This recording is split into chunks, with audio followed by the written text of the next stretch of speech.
কৰ্মচাৰীৰ কল্যাণে জনসেৱাৰ ভেটি, কৰ্মচাৰীৰ কল্যাণ। মাননীয় অধ্যক্ষ মহোদয়, আমাৰ চৰকাৰৰ কৰ্মচাৰীসকলৰ কল্যাণৰ বাবে দায়বদ্ধ। বিত্তীয় শৃংখলা বজাই ৰাখি ন্যায্য বেতন নিশ্চিত কৰাৰ বাবে আমি ৮ম ৰাজ্যিক দৰমহা আয়োগ গঠন কৰিছোঁ। আপোন ঘৰ আৰু আপোন বাহন আঁচনিয়ে চৰকাৰী কৰ্মচাৰীসকলৰ জীৱন উল্লেখযোগ্যভাৱে উন্নত কৰিছে। এতিয়ালৈকে আপোন ঘৰ আঁচনিৰ জৰিয়তে ৫২,০৩৪ গৰাকী কৰ্মচাৰীয়ে ৮,৩০০ কোটি টকাতকৈ অধিক গৃহৰ ঋণ লাভ কৰিছে, য'ত ৭০৭ কোটি টকাৰ সুত ৰেহাই দিয়া হৈছে। আনহাতে আপোন বাহন আঁচনিৰ জৰিয়তে ৮,৩৩৬ গৰাকী কৰ্মচাৰী উপকৃত হৈছে। এই অভূতপূৰ্ব সঁহাৰিৰ প্ৰতি লক্ষ্য ৰাখি মই আপোন ঘৰ আঁচনিৰ ম্যাদ অহা ৫ বছৰৰ বাবে বৃদ্ধি কৰাৰ প্ৰস্তাৱ আগবঢ়াইছো। লগতে নগৰাঞ্চলত ঋণৰ সৰ্বাধিক সীমা ৫০ লাখ টকালৈ বৃদ্ধি কৰাৰ প্ৰস্তাৱ দিছো। মই আপোন বাহন আঁচনিখনো আগন্তুক ৫ বছৰৰ বাবে সম্প্ৰসাৰণ কৰাৰ প্ৰস্তাৱ আগবঢ়াইছো।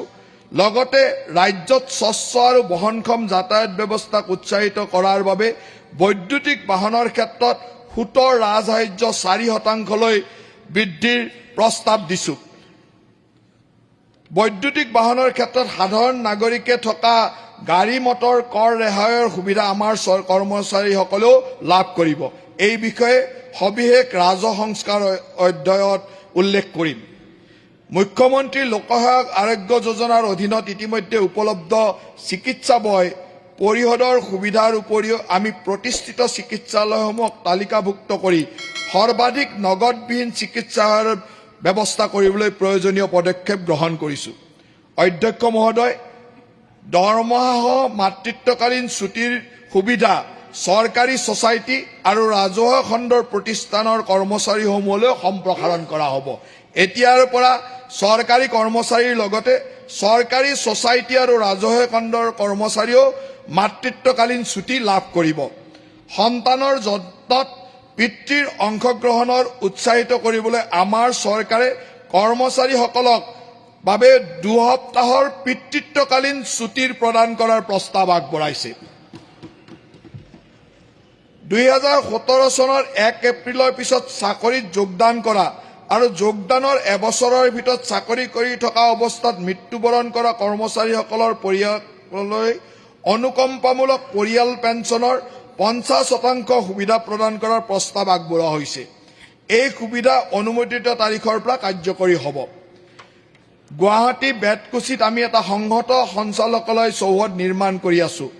৫৪টা সঞ্চালকালয়ে ইয়াত অত্যাধুনিক পৰিৱেশত কাম কৰিব। ফলত কৰ্মচাৰীসকলৰ উৎপাদনশীলতা, সমন্বয় আৰু নাগৰিক কেন্দ্ৰিক সেৱা প্ৰদান ব্যৱস্থাক অধিক শক্তিশালী হ'ব। স্বাগত সতীৰ্থ পৰ্টেলে ৩য় আৰু ৪ৰ্থ বৰ্গৰ কৰ্মচাৰীসকলৰ বদলি প্ৰক্ৰিয়াত স্বচ্ছতা নিশ্চিত কৰিছে। বদলি প্ৰক্ৰিয়া অধিক সুশৃংখলিত কৰাৰ বাবে এই পৰ্টেল বছৰত ২বাৰকৈ মুকলি কৰা হ'ব। প্ৰায় ১৩,৫০০ গৰাকী কৰ্মচাৰী ইয়াৰ জৰিয়তে উপকৃত হৈছে। কৰ্মৰত অৱস্থাত মৃত্যুবৰণ কৰা কৰ্মচাৰীক প্ৰায় ১,৬১৯টা পৰিয়ালে বয়শূন্য বীমা পেকেজৰ অধীনত ২১০ কোটি ৫০ লাখ টকাৰ বীমা সুবিধা লাভ কৰিছে। ইয়াৰ ভিতৰত ১,৫৬৫টা পৰিয়ালে প্ৰত্যেকে ১০ লাখ টকাৰ ম্যাদী বীমা লাভ কৰিছে আৰু ৫৪টা পৰিয়ালৰ প্ৰত্যেকে ১ কোটি টকাৰ দুৰ্ঘটনা বীমাৰ সুবিধা লাভ কৰিছে। এই পদক্ষেপৰ জৰিয়তে আমি কঠিন সময়ত কৰ্মচাৰীসকলৰ পৰিয়ালৰ কাষত থাকি সহায়ৰ হাত আগবঢ়াই যাম। অগ্ৰিম আৰ্জিত বেতন বা বেতন সংলগ্ন ঋণ আঁচনিৰ দৰে পদক্ষেপৰ জৰিয়তে আমি চৰকাৰী কৰ্মচাৰীসকলৰ আৰ্থিক কল্যাণৰ বাবে সমৰ্থন অব্যাহত ৰাখিম। এই আঁচনিৰ অধীনত প্ৰায় ২,৬৪২ গৰাকী কৰ্মচাৰীয়ে অগ্ৰিম আৰ্জিত বেতনৰ সুবিধা লাভ কৰিছে আৰু ৩,১৬৪ গৰাকী অধিক কৰ্মচাৰীয়ে বেতন সংলগ্ন ঋণ আঁচনিৰ সুবিধা